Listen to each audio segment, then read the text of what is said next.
episode of the Cyber Info podcast. I am Chen. I'm the Cyber Protect Officer at Hertfordshire Police. I work in the Serious Fraud and Cyber Unit. And today we have lovely Elaine with me. Thank you, Chen. Yes, as Chen said, I'm Elaine. I'm the Senior Fraud Hub Manager for Hertfordshire Police. I take care of all victims who have sadly fallen victim to any type of scam. So I do a lot of community events. And Elaine, one of the things that has cropped up once in a while in conversation with residents in Hertfordshire is that they are talking about they're dating someone and they're dating someone online. And I'm like, well, that's really great news to hear because we can sometimes feel a little bit lonely. However, red flags start to happen pretty soon when they start telling me like, yes, and they're never met them, but they want to meet them. Yeah. And they're talking about like buying tickets and gift cards for them. Yeah. Elaine, what should we be looking out for? Yes, absolutely. I've spoken to, I would probably say thousands of victims over my years with Hertfordshire Police, and the romance scams, they are absolutely devastating. The things that I would advise to watch out for, as Chen said here, you're speaking to somebody and they're asking all the information about you. They profess their love so quickly that, then they come up with I've got a problem. I want to see you. Can you buy a ticket? Can you come out and visit me? But there's always an excuse why they can't come and see you. There's a problem with their family member. They're asking for money. Anything like that is a red flag.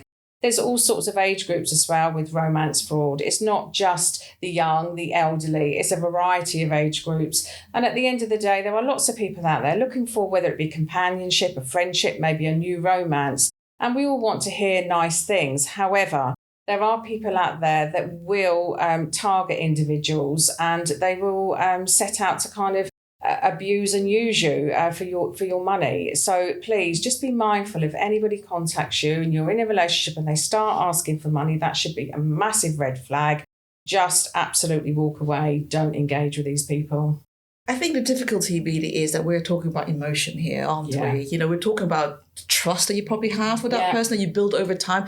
So we're not talking about urgency. Nothing's happening overnight, really, is it? Like the normal scams that we hear and see. No, I've spoken to a particular gentleman, and over the years, I think he had parted with the sum of over £132,000 to an individual. It wasn't a romance; it was a friendships scam, and his family were desperate for him to stop, and they said, "Please get him to stop." The gentleman, he had, full capacity. And I spoke to him and I said, this is likely to be a scam. And he said, I know, dear. And I asked him, why are you doing this then? He said, because I am lonely.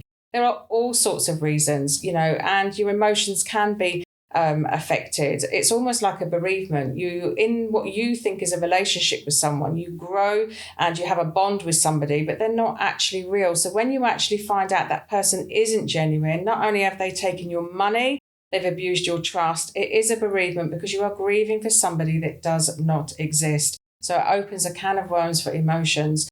I think the majority of victims that I've spoken to, they feel embarrassed. They feel silly. They say they feel stupid. They're too embarrassed to speak to family members. We don't want you to feel like that. There is support here at Hertfordshire Police. We work alongside an organisation, Beacon Victim Care. They can give you ongoing support. Please don't feel embarrassed. It happens to thousands of people. You've done nothing wrong, but we are here to support you. That's really, really good to hear because I think sometimes people don't know where to turn to. And if they can't even open up to their family members or their friends what actually happened to them, they're really at a loss. And it's hard to deal with their own emotions and what actually happened to them, let alone they can't actually speak to someone about it. So it's really good to hear that there are services available in Hertfordshire Police. Absolutely. We really do care about every single person who has sadly fallen victim to whatever type of crime it is, but we have a specific unit set up for fraud and for support.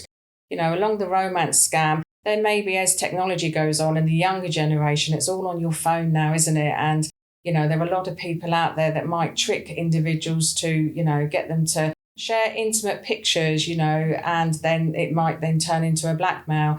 We've had many, many victims that this has happened to. And again, this is devastating. The shame, the embarrassment, the mental torture, the fear that any information that you have shared is going to be shared with work colleagues, friends, families, parents. It's just absolutely awful. So, I'm not saying distrust everybody, but please have your guard up. If you are using these dating sites and they ask you to come away from a dating site, and go on another platform, please be mindful. If they're asking for money and it's too good to be true, it really is a case of it's too good to be true than it normally is. You know, there are people that actually take other people's identity, like it's quite common to maybe take an American soldier, pretend to be an American soldier, or, you know, I'm on an oil rig, there's a problem with my bank account. And one thing I'd really like to point out is not only can they ask for money for you, but if that person was then to turn it around and say, I'm on an oil rig, there's a problem with my bank account, can I send you money, please? Then you could say, well, what could be wrong with that? No red flags, I'm receiving money. And then they ask you to then transport it on. You are engaging in money laundering, and that is a criminal offence. Please be mindful and just take 5 minutes. And celebrities as well, people believe they may be talking to a celebrity. You know, speak to a family member, just take 5 minutes and think, is this genuine? Am I giving my money away? Are they scamming me? We just don't want you to fall victim. And that's interesting that you mentioned celebrities, because one of the most famous recent stories about celebrities being impersonated in a romance fraud was actually Brad Pitt.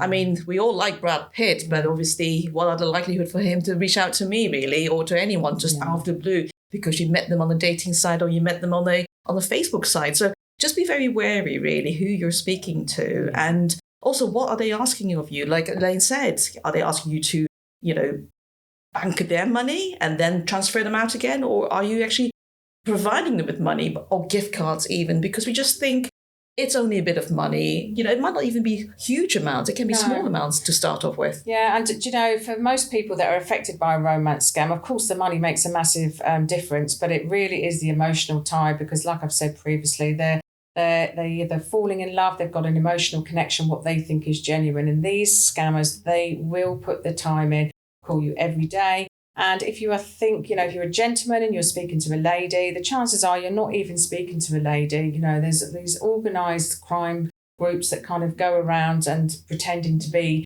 what you want them to be. And then you end up divulging information about your life. You feel vulnerable.